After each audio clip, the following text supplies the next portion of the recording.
안녕하세요. 반갑습니다. 지난 시간에는 마이너리티 캐비넷, 소수 내각이 왜 형성되는가에 대해서 설명을 했었죠.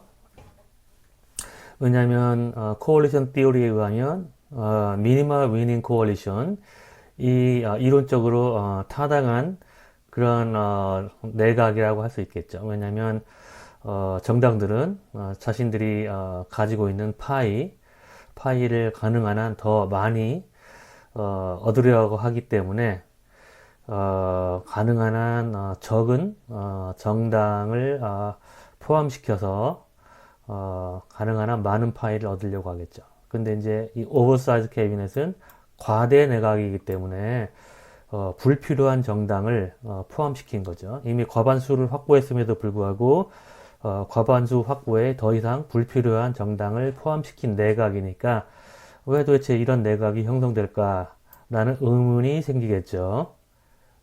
그러면 이제 첫 번째 이유는 insurance for uncertainty, 그러니까 어떤 불확실성에 대비한 보험의 성격을 가지고 있다 이런 얘기죠. Additional parties may be brought into the coalition as insurance against the defections. 그러니까 추가적인 정당들은 하나의 보험으로 연합 정부에 가지고 왔다, 연합 정부로 데리고 왔다 그런 뜻이죠. against defection, 그러니까 나중에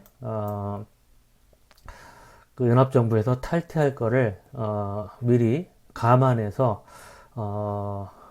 연합 정부에서 탈퇴하더라도 한 정당, 뭐 두 정당 정도가 탈퇴하더라도 과반수를 유지하기 위해서 보험 성격으로 추가적인 정당들을 연합정부에 참여시켰다 그런 뜻이죠. And as guarantees for the coalition's winning status. 그리고 이 연합정부의 그런 승자의 지위를 보장하기 위해서.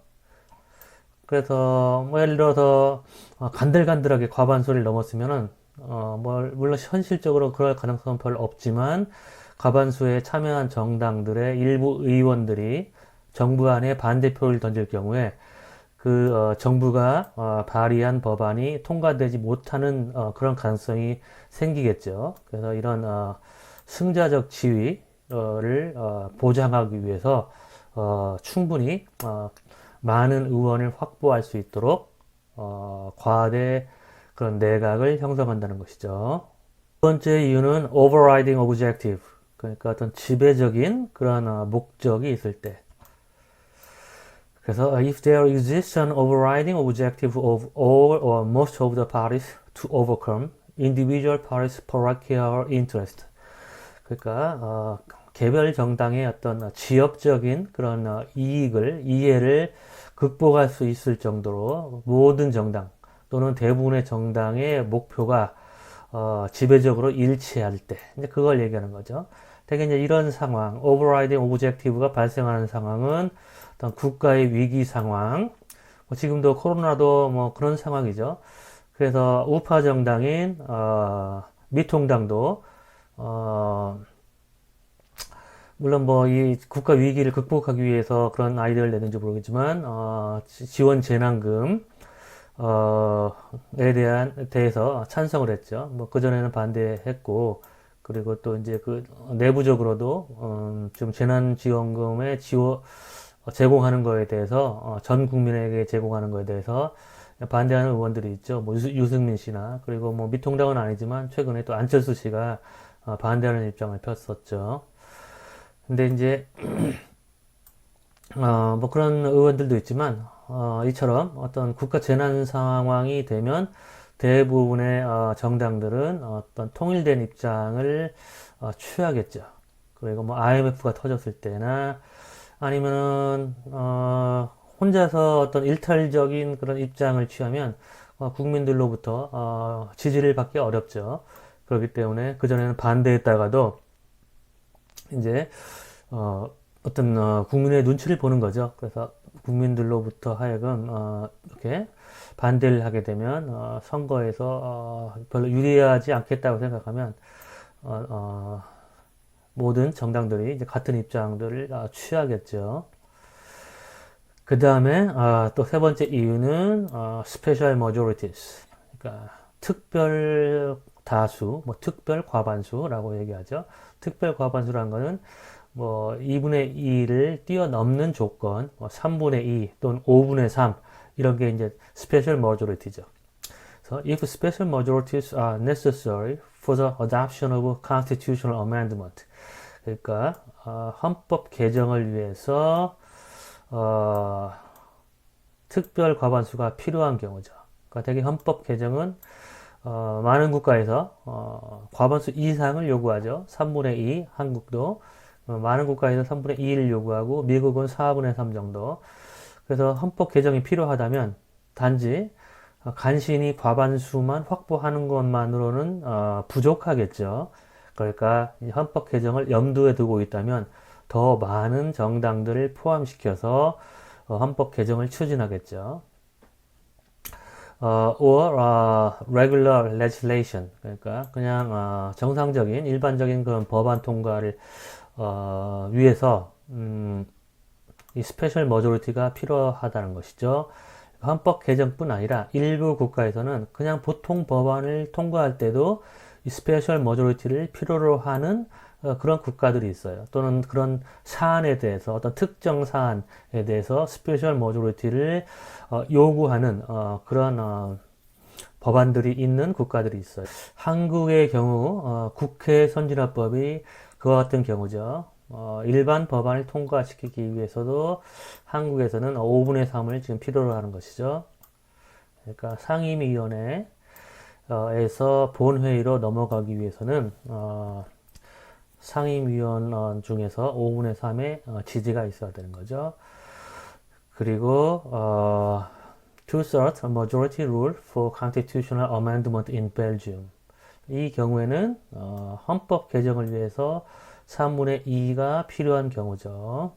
좀 전에 얘기했던 대로 대부분의 국가에서는 헌법이 있는 경우 3분의 2 이상이 필요한데, 저는 이제 벨기에 같은 국가는 이제 내각 책임제니까 되게 대통령제에서는 성문헌법을 가지고 있고 그 성문헌법을 가지고 있기 때문에 그 헌법 개정을 위해서 3분의 2 이상을 필요로 하는데, 또 의회제 국가에서는 또 헌법이 따로 없고 관습법을 따르기 때문에, 그리고 의회 다수가 지지한 새로운 법안이 헌법적 효력을 가지고 있기 때문에 의회제 국가에서 이처럼 따로 이렇게 이런 슈퍼 머조리티 룰을 가지고 있는 것은 좀 특이한 경우죠. 물론 이제 모든 의회제 국가가 관습법을 따르는 건 아니니까 의회제 국가에서도 헌법을 가지고 있으면서 이처럼 과반수 이상의 조건을 명시하는 국가도 있죠.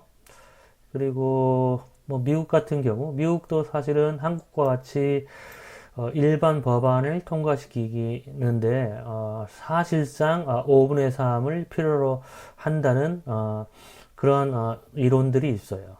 그러니까 그건 왜 그러냐면 미국에서는 일반적으로 과반수로 법안을 통과시키는데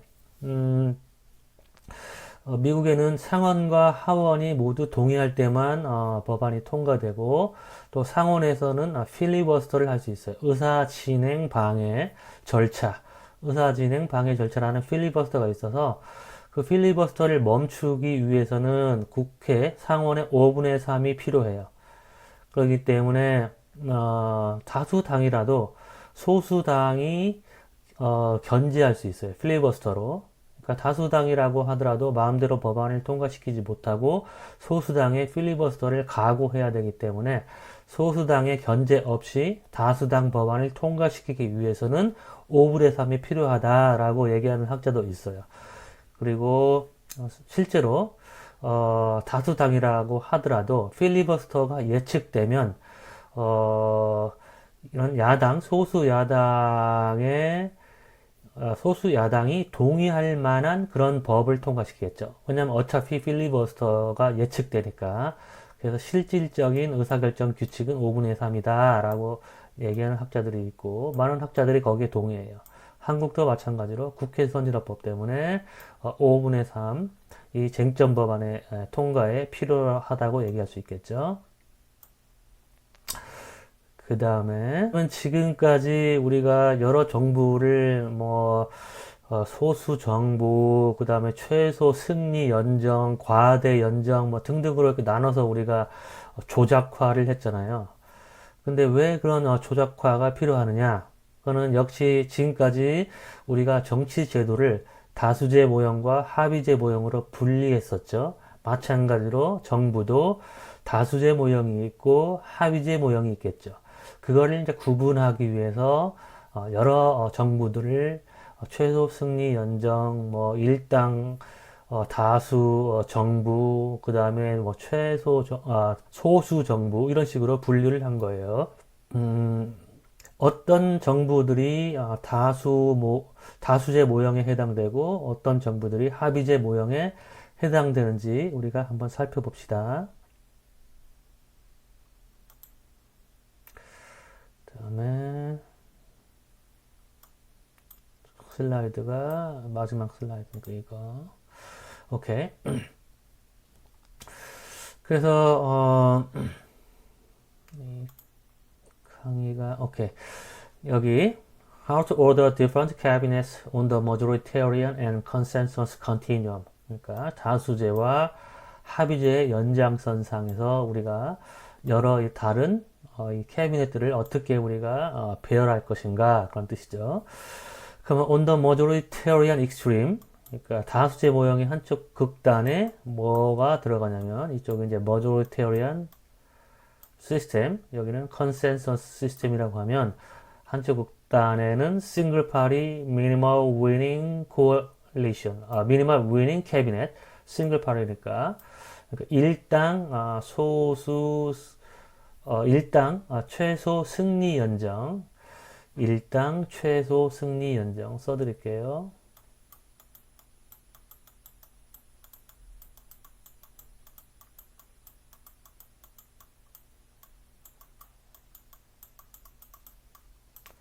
정이 여기에 포함되죠. 왜냐하면 한 정당이 과반수를 확보해서 정부를 형성했기 때문에 야당의 견제를 받지 않죠. 의회에서는 다수결로 의사결정을 하기 때문에 이 다수를 확보한 정당이 다수의 뜻을 반영하는, 다수가 지배하는 그런 정부가 형성되겠죠. 그 다음에 반대편에는 어떤 정부가 있느냐? On the consensus extreme에는 oversize cabinet. 여기는 과대 연정이 일단 들어가고, 과대 연정이란 거는 연정에 아주 많은 정당들이 포함된 경우죠. 또 거국 내각 같은 경우에는 모든 정당이 다 포함이 된 거죠. 그러니까 모두가 동의할 때만 법안이 만들어지니까 소수를 보호할 수 있는 합의제 모형이죠. 그리고 또 한 가지 포함되는 캐비넷은 뭐냐면 minority cabinet, minority coalition cabinet.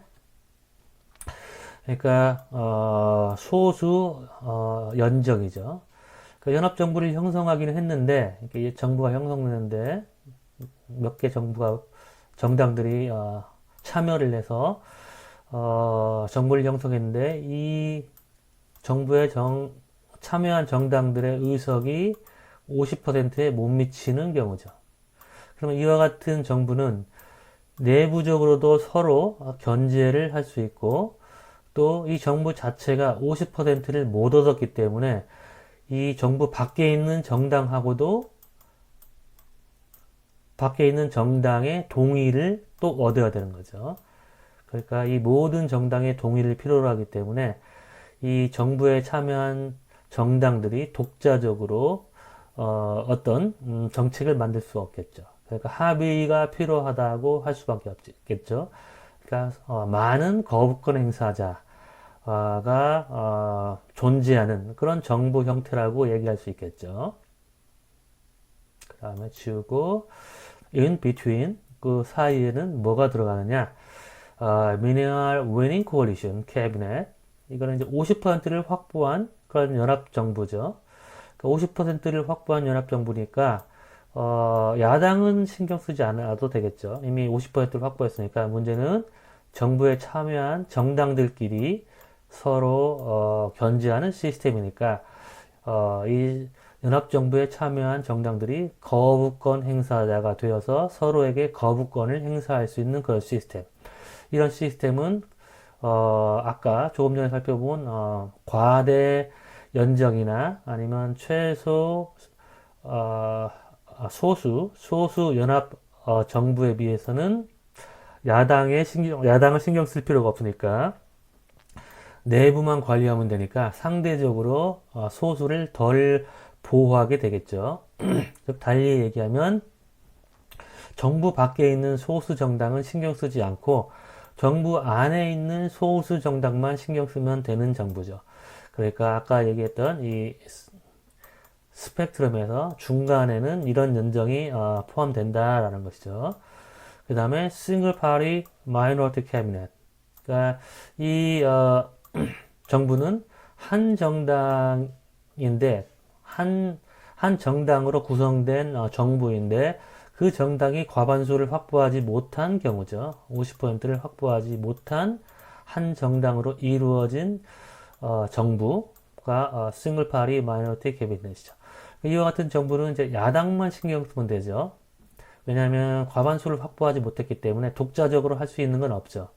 그러니까 야당의 견제를 받는 시스템인데 대신 내부적으로 서로 견제하는 여러 정당들이 연합한 체제는 아니기 때문에 이 시스템은 외부만 신경 쓰면 되는 시스템, 이 시스템은 내부만 신경 쓰면 되는 시스템.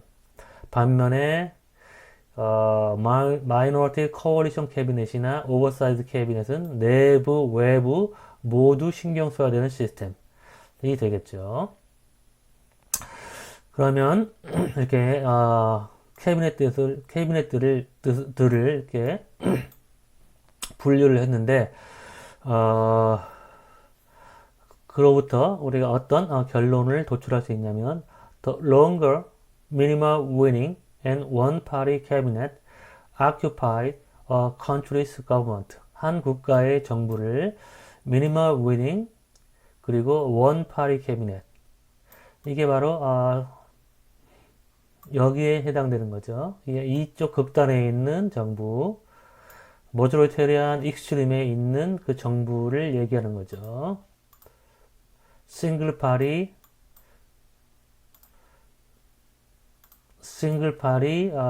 미니멀 위닝 캐비넷 이걸 얘기하는 거죠. 그러니까 이 정부가 오래 존속하면 존속할수록 그러니까 이 정부는 머저리티 익스트림이니까 당연히 그러면 그 국가는 다수제 국가라고 얘기할 수가 있겠죠. 그러니까 국가마다 여러 정부 형태가 만들어질 수가 있겠죠. 근데 만약에 한 국가에서 이와 같은 정부가 오래 집권을 한 경우에 그러한 국가는 머저리테리안 시스템이다 라고 얘기하는 것이죠. 반대로 과대 내각이나 아니면은 과대 내각이나 아니면 소수 연정의 집권 기간이 길어지면 길어질수록 합의제 모형이라고 얘기할 수 있겠죠. 그래서 레이파트 교수는 정당의 수하고 effective number of parliament party 그러니까 실효 의회 정당의 수하고 조금 전에 살펴본 minimal winning one party cabinet 하고 관계를 보여줬어요. 그러니까 이거는 머저리테리안 시스템이죠. 머저리테리안 시스템.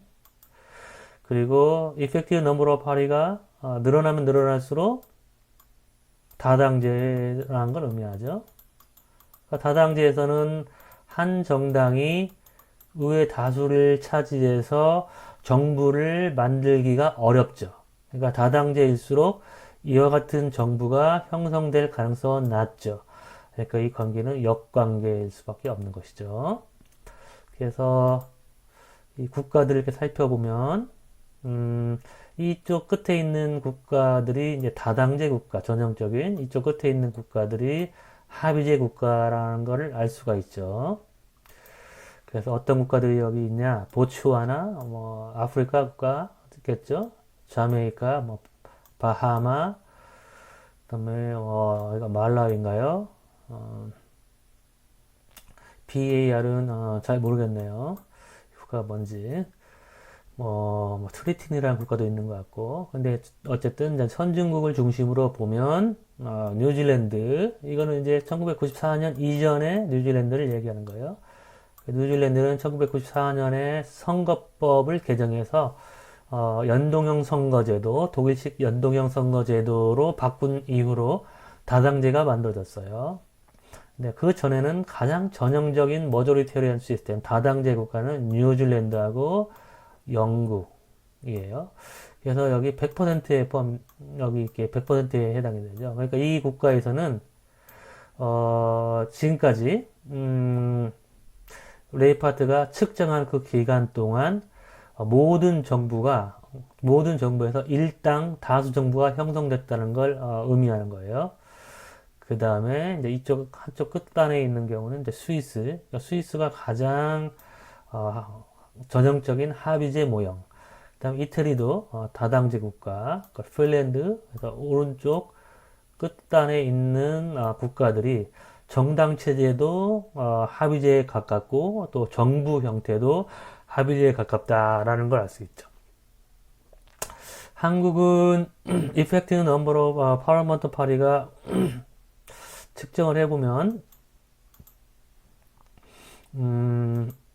다음 슬라이드에서 보여주겠지만 한 이 정도 뭐 2.5에 미치지 못해요. 그러니까 가장 다수제 모형의 국가들이 주로 여기에 이렇게 몰려 있죠. 그러니까 정당 체제의 측면에서 보면은 한국은 다수제에 가깝고, 그 다음에 캐비넷을 보면은 여소야대의 경우에는 원파리 캐비넷이라고 많은 얘기하기가 어려울 수도 있죠. 왜냐하면 한국은 대통령제이기 때문에 여소야대의 형국에도 여당, 대통령 정당이 독자적으로 이 내각을 구성하죠. 근데 이제 여소야대 형국에서는 다수 야당의 견제를 받죠. 정부가 법안을 만들었을 경우에 다수 야당의 견제를 받기 때문에 마음대로 정부가 법안을 통과시킬 수 없죠. 그러니까 대통령제에서는 원파리 캐비넷이 형성된다고 하더라도 여소야대의 경우에는 레이파트가 얘기하는 다수제 모형이라고 얘기할 수 없겠죠. 그리고 이제 여대야소 같은 경우에 그럴 경우에는 다수제 모형에 가깝고, 근데 이제 그것도 또 두 가지 다른 변수가 를 감안을 해야 되죠. 하나는 정당 규율성,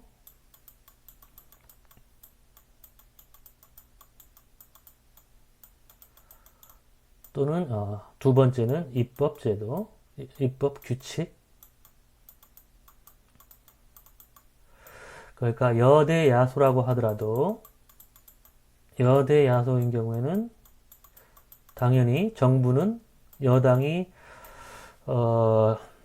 여당이니까 대통령이 내각 구성권을 가지고 있죠. 그러니까 정부는 대통령이 구성하고 또 의회도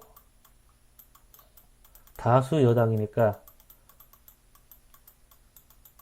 여당이 원하는 법안을 마음대로 통과시킬 수 있을 것 같지만 두 가지 추가적인 단서가 필요한 게, 만약에 대통령이 여당을 장악하지 못하면, 그러니까 미국 같은 경우에는 의원 자율성이 강하기 때문에 의원들이 법안에 대한 투표를 할 때 자신의 소신에 따라서 투표를 해요.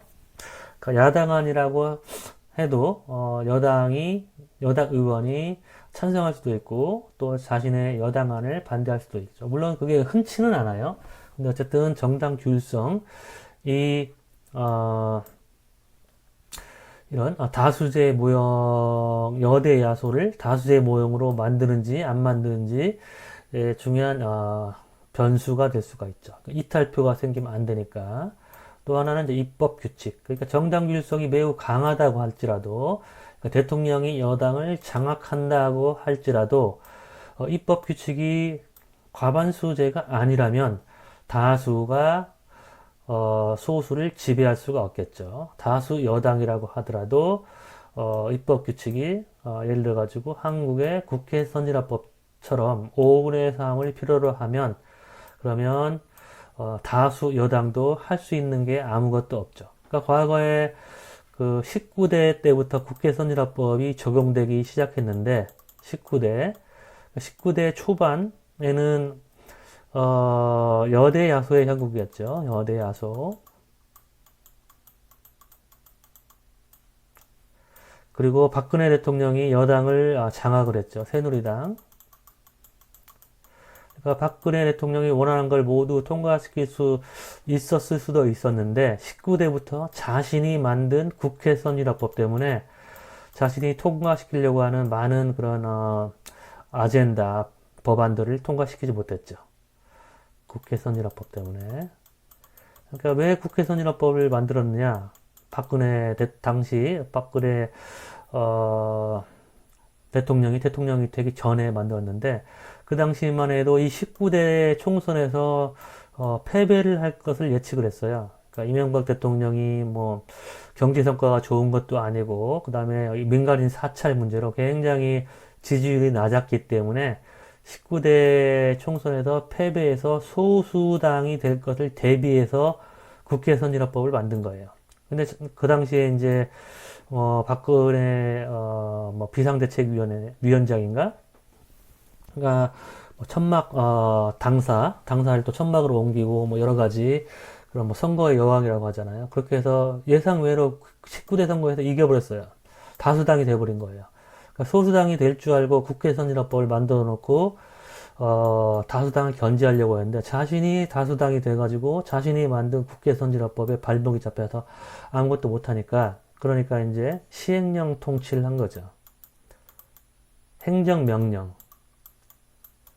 그러니까 의회를 경유하지 않고 대통령이 내리는 명령을 가지고 이제 통치를 하려고 한 것이죠. 그러다가 이제 거기에 대해서 국회법 수정안이 통과됐죠. 이 국회법 수정안이 뭐냐면 대통령이 시행령을 만들었을 때 국회가 요구하면 이걸 처리할 수 있게 하는 이제 그런 국회법 수정안을 만들었는데 거기에 유승민 의원이 참여를 한 거죠. 그 당시에 유명한 얘기를 했었죠. 대한민국 헌법 1조를 언급하면서 대한민국의 권력은 국민으로부터 나온다. 그 얘기를 했었죠. 그래서 지금 전국구 의원으로 부상하게 된 거죠. 그 때문에 이제 유승민 의원은 박근혜 대통령한테 미운 털이 박혀가지고 20대 총선에서 공천을 받지 못했죠. 그래서 이런 지금 박근혜 대통령이 이제 탄핵을 당한 거는 물론 최순실 사태 그리고 그런 보수 정권의 고질적인 그런 문제, 어떤 부정부패 그냥 그런 문제가 있긴 했지만, 그래도 그 전에도 뭐 부정부패를 많이 저지르고, 뭐, 이명박 정권에서도 수없이 많은 그런 부정부패를 저질렀는데도, 그, 정부가 유지됐잖아요. 근데 이제 박근혜 정부에서 그 유지되기가 어려웠던 게 뭐냐면, 멀리 그걸 따져놓고 보면, 자신이 통치를 효율적으로 할 수 없는 이 발목을 잡는 국회 선진화법을 만들다 보니까 이제 이 국회 선진화법 때문에 통치를 마음대로 할 수 없으니까 이런 아버지가 주로 했던 이런 시행령 통치를 하니까 이제 무리하게 국회를 경유해서 통치를 하게 되는 거죠. 그러니까 내부에서도 반발이 있어가지고 이런 권력 누수가 일어난 거죠. 그러니까 결국에는 일반인들은 이제 이런 거를 잘 보기가 어렵죠. 뭐 정치학자들도 이런 점을 이제 지적하는 사람은 별로 없지만. 근데 이제 내가 볼 때는 이 국회 선진화법이 상당히 박근혜 대통령의 어떤 그 권력을 약화시키고 권력 누수를 앞당긴 그런 중요한 그런 제도였다고 봐요. 근데 어쨌든 왜 이 얘기를 하느냐처럼 입법 규칙. 그러니까 입법 규칙에 따라서 다수당도 자신들이 원하는 법을 통과시키지 못할 경우가 있다는 거예요. 그래서 이 그림은 주로 의회제 국가들을 주로 만든 것이죠. 그러니까 대통령제에서는 특히 이 초다수 의결제, 슈퍼 머저리티 룰을 사용하는 대통령제에서는 싱글 파리 위닝 원 파리 캐비넷이라고 하더라도 다수제 모형이라고 얘기하지 못할 수도 있죠. 그러니까 정당 규율성이 약한 국가, 그 다음에 초다수 의결제를 가지고 있는 국가에서는 여대 야소 정부라고 하더라도 다수제 모형이라고 보기 어렵다라는 것이죠.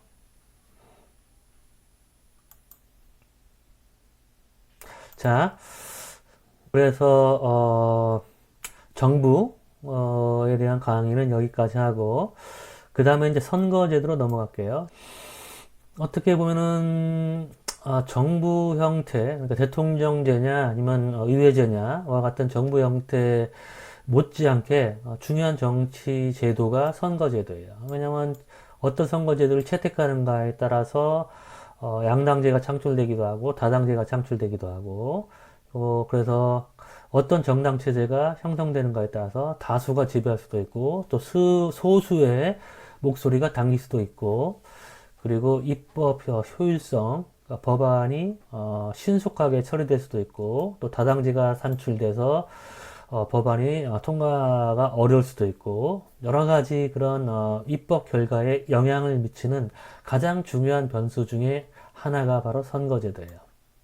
그리고 정치학 학자 중에서도 정치 제도를 연구하는 학자 중에서도 이 선거 제도를 연구하는 학자들이 제일 많아요. 그만큼 중요하니까 그렇겠죠.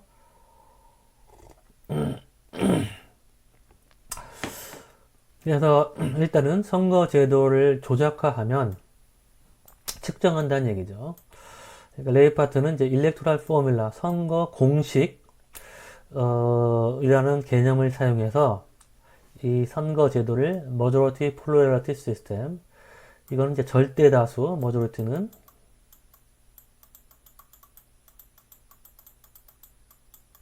플루럴리티는 단순 다수.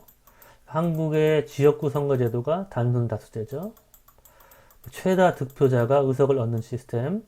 절대 다수는 과반수를 얻어야지 의석을 얻을 수 있죠. 결선 투표제라고도 얘기하죠. 결선. 그러니까 과반수를 얻은 후보가 없는 경우에 결승전을 한 번 더 치르죠. 그러니까 1등 후보하고 2등 후보만 다시 뽑아내서 그 둘이 결승전을 치르기 때문에 머저리티 시스템을 결선 투표제라고도 부르죠. 선거제도 공식은 세마이 프로포셔널 시스템. 이 제도는 준 비례대표제, 그러니까 비례대표제에는 못 미치는 선거제도죠. 그러니까 비례대표제라고 하면 득표율이 거의 비례적으로 의석률로 전환되는 시스템이죠. 그러니까 한 정당이 뭐 10%를 얻었으면 10% 득표를 했으면 의석도 10%를 얻는 그런 시스템, 10%에 가까운 의석을 얻는 시스템이 비례대표제죠. 근데 세마이는 그 정도까지 비례대표적인 결과를 초래하지 않는 시스템. 그러니까 과거에 병립형 선거제도, 병립형 선거제도라는 거는 지금 선거제도 이전의 시스템, 그러니까 지역구 의원을 뽑고, 그러니까 지역구 선거, 단순 다수제 선거제도하고 또 비례대표 의원은 정당 투표로 비례대표제로 뽑았죠.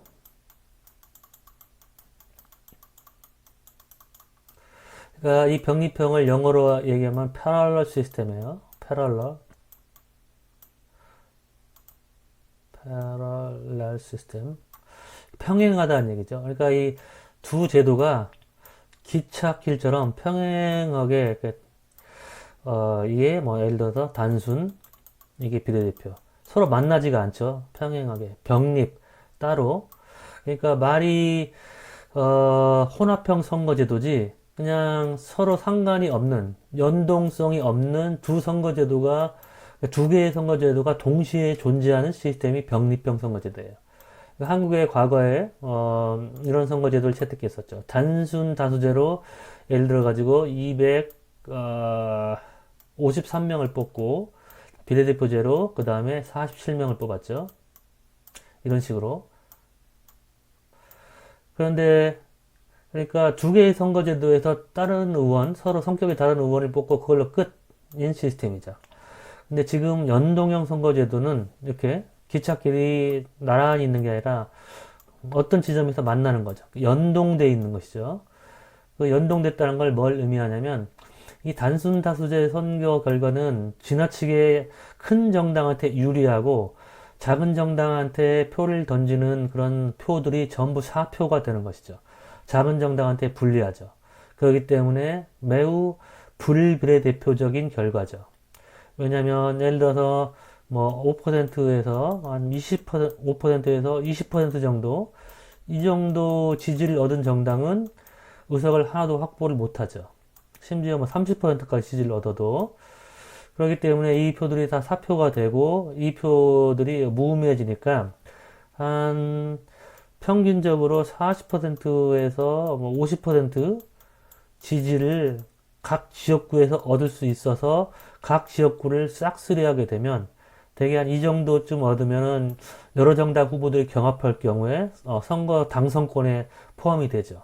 그러니까 한 정당 후보들의 득표율의 평균이 이 정도 되면 의석 전체를 다 가져갈 수도 있는 거죠. 예를 들어 100% 의석을 가져가면 매우 불비례대표적인 결과죠. 예를 들어서 득표율은 예를 들어서 한 50%를 득표했는데 의석을 100% 가져가면 50대 100이니까 50%의 괴리 차이가 발생하는 거죠. 그러니까 단순 다수제는 매우 불비례대표적인 결과가 초래되기 때문에 그와 같은 불비례대표적인 결과를 보정해주기 위해서 연동형 선거제도를 사용하는 거죠. 그러니까 보정한다는 의미는 뭐냐면 그러니까 의석을 배분할 때 이 비례대표 정당에 투표한 그 정당 득표율로 의석을 배분하는 거죠. 그러면 비례대표적인 결과가 초래되는 거죠. 그러니까 정당 투표에서 예를 들어서 한 정당이 30% 득표를 냈으면 그 정당에게 30% 의석을 주는 거죠. 이처럼 비례대표적으로 의석을 배분하는데 문제는 뭐냐면 이 단순 다수제도 혼용하기 때문에 한 정당이 예를 들어서 정당 투표에서 30%를 얻었기 때문에 전체 의석의 30%만 가져가야 되는데 예를 들어 가지고 총 300석 한국의 경우에 총 300석의 정당 득표율이 30%라면 3, 3은 9에서 90석만 가져갈 수 있잖아요. 근데 지역구에서 예를 들어 가지고 120군데를 승리했다. 지역구에서 120석을 얻게 되면 그러면 90%가 아니라 90석만 가져가야 되는데 120석을 얻었기 때문에 초과로 30석을 더 가져가게 되는 거죠. 그렇죠? 이런 문제가 발생을 하는 거예요. 초과 의석. 연동형 선거제도는. 근데 초과 의석이 발생하지 않기 위해서는 비례대표 의석을 늘려야 돼요. 비례대표 의석하고 그 다음에 지역구 의석이 반반 정도 되면 그러면 이런 일이 발생할 수가 없죠. 그러니까 지금은 한국에서는 지역구 의석이 자그마치 6분의 5나 돼요. 총 전체 의석의 6분의 5나 되기 때문에 한 정당이 지역구에서 120석을 얻을 수 있지만 만약에 지역구 수를 반으로 줄인다고 하면 150석밖에 안 되죠. 지역구 의석이. 그러니까 지역구 의석이 150석밖에 안 되기 때문에 한 정당이 이처럼 120석을 얻는 건 불가능해지죠. 거의. 그러니까 지역구 의석을 줄이고 비례대표 의석 수를 늘리면 이처럼 한 정당이 가져가야 될 예를 들어서 아까 조금 전에 얘기했던 90석 이상을 지역구에서 승리할 수가 없기 때문에 초과 의석이 발생하지 않아요.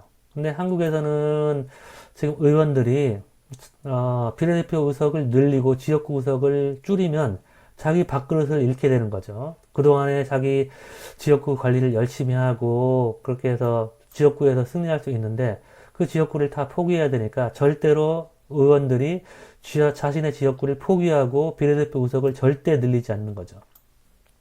그래서 작년 4월 달에 합의안만 해도 비례대표 의석을 75석까지 늘린다고 얘기했어요.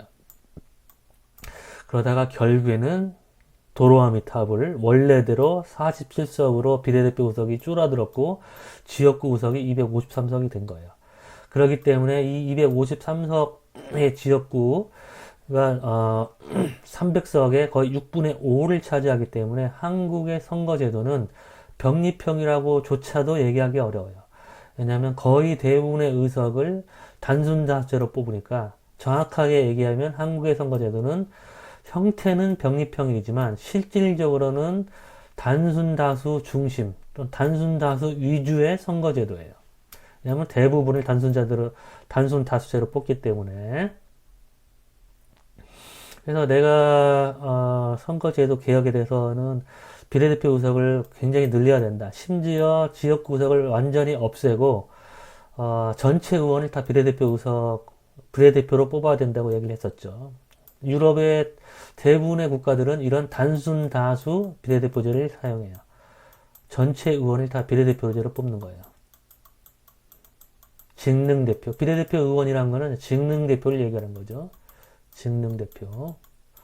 그러니까 다양한 사회에 다양한 직업군들을 대표하는 그런 의원들이죠. 학생 대표도 포함되고 뭐 교직원 대표, 뭐 노조 대표, 자영업자 대표, 뭐 재벌 대표 그런 대표들이 국회에 진입해서 자신의 직업적 이익을 추구하는 거죠. 물론 뭐 계층 대표도 포함될 수도 있겠고, 그 다음에 여성 대표, 남편 대표도 포함될 수도 있고, 또 청년 대표도 포함될 수도 있겠죠. 그래서 사회에서 존재하는 그런 계층 간 갈등, 또 직업 간 갈등을 그 대표들이 대신 의회에서 합법적으로 서로 조율하는 시스템이 바로 단순 비례대표제죠.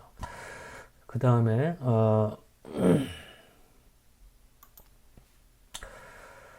그래서 일렉토럴 포뮬라에 가면 이렇게 세 종류로 선거제도를 이제 분류할 수 있다고 했는데, 그래서 PR system are positively associated with proportionality and multipartism. 그러니까 비례대표제는 비례대표성과 그 다음에 다당제하고 긍정적으로 연관되어 있다는 거죠. 그러니까 비례대표제를 채택하면 비례대표성이 높아지고 그 다음에 다당제가 산출된다. 이제 그런 얘기죠. 근데 이제 이걸 레이파트는 일렉토럴 포뮬라를 조작화라고 얘기했는데 엄격하게 얘기하면 이건 조작화는 아니고 그냥 분류법이죠. 그러니까 다양한 선거 제도들을 세 종류로 분류를 한 거죠. 조작화란 거는 계량적인 변수로 바꾸는 작업이죠. 그 중에 하나가 이제 district magnitude, 선거구의 크기. 여기서 얘기하는 선거구의 크기라는 거는 뭐냐면 행정적인 크기가 아니에요. 그리고 지리적인 크기가 아니라 한 선거구에서 몇 명을 뽑는가. The number of representatives elected in a constituency. 그러니까 한 선거구에서 선발되는 의원의 수를 뽑는 거예요. 그러니까 한국의 지역구 선거의 경우에는 district magnitude가 1이 되겠죠. 한 명을 뽑으니까. 그리고 과거에 12대 선거, 11대 선거 이제 뒤에서 한국의 선거 제도를 다시 한번 살펴보겠지만 그때는 또 2명을 뽑았어요. 중선거구제. 그렇기 때문에 district magnitude, DM, district magnitude가 2가 되겠죠. 그리고 일본 같은 경우에는 뭐 4명에서 뭐 4명인가 뭐 이 정도로 뽑기도 해요. 그러니까 도쿄처럼 인구 밀집 지역에서는 많이 뽑고 뭐 삿포로 같은 지역에서는 뭐 2명도 뽑을 거예요. 정확히 기억이 안 나는데 그래서 이런 경우에 디스트릭트 매그니튜드가 뭐 2에서 14 뭐 이렇게 결정이 되겠죠. 그래서 당연히 디스트릭트 매그니튜드가 커지면 커질수록 그러니까 예를 들어서 10명을 뽑으면 그러면 100% 표 중에서 10명을 뽑으니까 10명이 나눠 가지면 10% 정도 득표를 해도 당선이 될 수 있겠죠. 그러니까 당연히 비례대표성이 높죠. 10%를 득표한 정당도 의석을 얻을 수 있으니까 사표가 발생하지 않으니까 당연히 비례대표성이 높게 되고 그 다음에 다당제가 단출되겠죠. District magnitude is positively associated with proportionality and multipartyism. 그러니까 선거구의 크기는 비례대표성과 그 다음에 다당제와 긍정적으로 연관되어 있다. 그 다음에 이제 electoral threshold. electoral threshold는 뭐냐? A minimum level of support which a party needs to gain representation. 한 정당이 의석을 확보하기 위해서 얻어야 되는 필요한 지지 수준, 또 필요한 득표율을 얘기하는 거죠. 그래서 한국 같은 경우에는 법적인 진입장벽, 봉쇄 조항이라고도 하죠. 봉쇄 조항. 봉쇄 조항이 3%. 그러니까 최소한 3%를 얻어야지 정당 득표에서 그런 비례대표 의석을 얻을 수가 있는 거죠. 지금 그 다음에 이제 또 다른 이 법적인 진입장벽, 유효 진입장벽이란 개념이 있는데 이제 그거는 다음 시간에 할게요. 수고 많았어요.